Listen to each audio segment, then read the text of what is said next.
Roma, el prodigioso paisaje urbano de la ciudad imperial, presentación por Manuel Vendala en 2015 para el foro de la Fundación Juan March, por Santiago Páez, Antonia Tarditi y Rafael Castaño.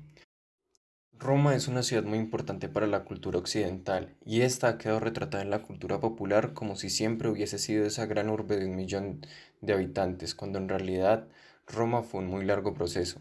Si nos remontamos a los inicios de las ciudades en el Neolítico, cuando nos asentamos y dejamos de vagar por el campo buscando comida y denominamos el cultivo, empezamos a construir nuestras primeras ciudades, dando lugar posteriormente a las grandes civilizaciones antiguas, como los egipcios y los babilonios, que empezaron con un afán por construir para mostrar su poder por medio de su infraestructura, incluso intentando emular a los dioses con grandes construcciones como las pirámides y la Torre de Babilonia, montañas hechas por el ser humano. La historia de la formación de Roma comienza con un príncipe troyano que escapa tras la guerra de Troya a la costa de Italia y se une al rey latino. Se casa con su hija, de donde salió una monarquía en la que uno de sus reyes, Númitor, es asesinado por su hermano Amulio. También mata a sus hijos varones, dejando solo a su hija Rea Silvia, quien fue obligada a ser virgen vestal. Pero Marte se enamora de ella, de donde salen dos hijos, Rómulo y Remo.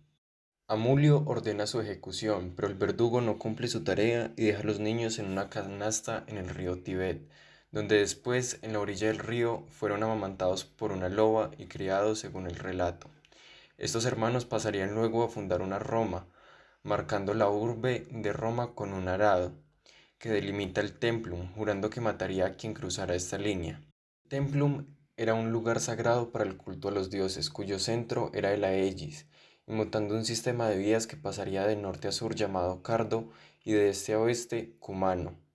Rómulo cumplió su promesa de matar a quien cruzara esta línea cuando su hermano Remo pasó por encima de él, se enfrentaron y Remo murió, quedando así Rómulo como único rey de Roma y reafirmando el Templum como un lugar sagrado e inviolable. La estructura que formó Rómulo en Roma sería la que seguirían las demás ciudades romanas, con un centro en la urbe rodeada por una muralla. La siguiente capa eran poblados con campos, y esta, a su vez, rodeada por la naturaleza. Luego, Roma formaría el Senado, dejando la monarquía y formando una ciudad donde la ciudadanía era lo más importante, no la infraestructura o riqueza, con el emblemático SPQR, el Senado y el pueblo romano.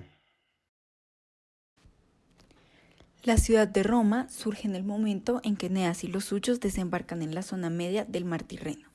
Esta es una zona que se encuentra entre el mundo etrusco y el mundo latino. La ciudad de Roma nace entonces como una ciudad latina, pero se ve muy influenciada por los etruscos. Por esta razón, muchos de los primeros gobernantes de la ciudad se consideran etruscos.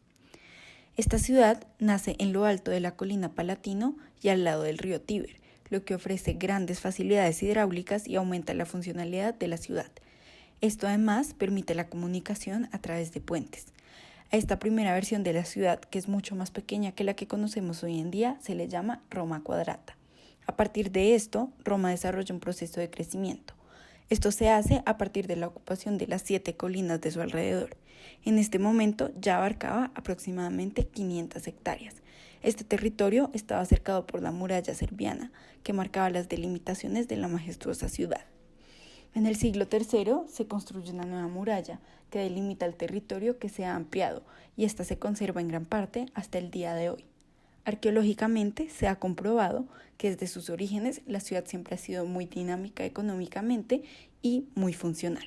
En el punto más alto de la ciudad se construye el Capitolio, un templo de carácter etrusco que refleja la majestuosidad de la ciudad y se puede ver desde cualquier lugar de la ciudad.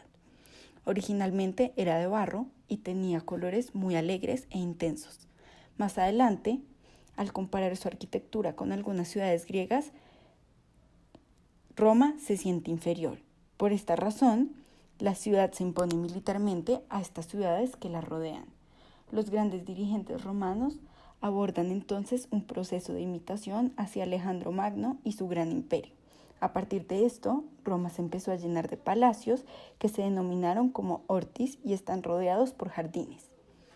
Se pone en pie un proceso de construcción acelerado y poco a poco se implementa tecnología arquitectónica cada vez más avanzada. Roma es la primera ciudad en la que se desarrolla la técnica de crear roca artificial, lo que permite el desarrollo de grandes estructuras y es una técnica que se utiliza hasta el día de hoy. Actualmente, el urbanismo romano se mantiene en pie después de mucho tiempo, desde las bóvedas arqueadas en iglesias hasta construcciones en monumentos históricos. Pero ¿cómo se ha forjado esta arquitectura? A finales del periodo de la República del Imperio Romano estaba la plaza pública principal del foro, donde se establecía la vida política, la justicia y el comercio. Allí se decidió construir el Ayuntamiento de Roma, un edificio lleno de dignidad donde se guardaban archivos de la ciudad como los registros arquitectónicos y de propiedad, entre otros. La construcción de esta edificación tenía en los muros de soporte arcos y en el centro estatuas de los conquistadores romanos y los gobernantes. Estos arcos se implementaron en más construcciones, como por ejemplo el Gran Coliseo, influenciadas de la cultura griega.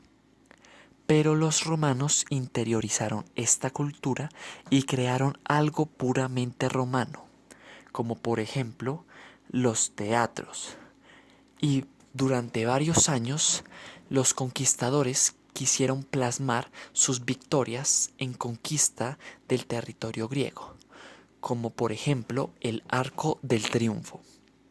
Y en varias edificaciones donde se tomaban las decisiones importantes políticas, entre los pilares se colocaban estatuas de los emperadores quienes querían asemejarse a los dioses y escudos o trofeos de territorios griegos conquistados por los romanos. Todo esto era para que los romanos querían demostrar que eran superiores a los griegos. De ahí su adaptación de la cultura griega en las construcciones, volviéndolos así a ser una de las más grandes civilizaciones de Europa.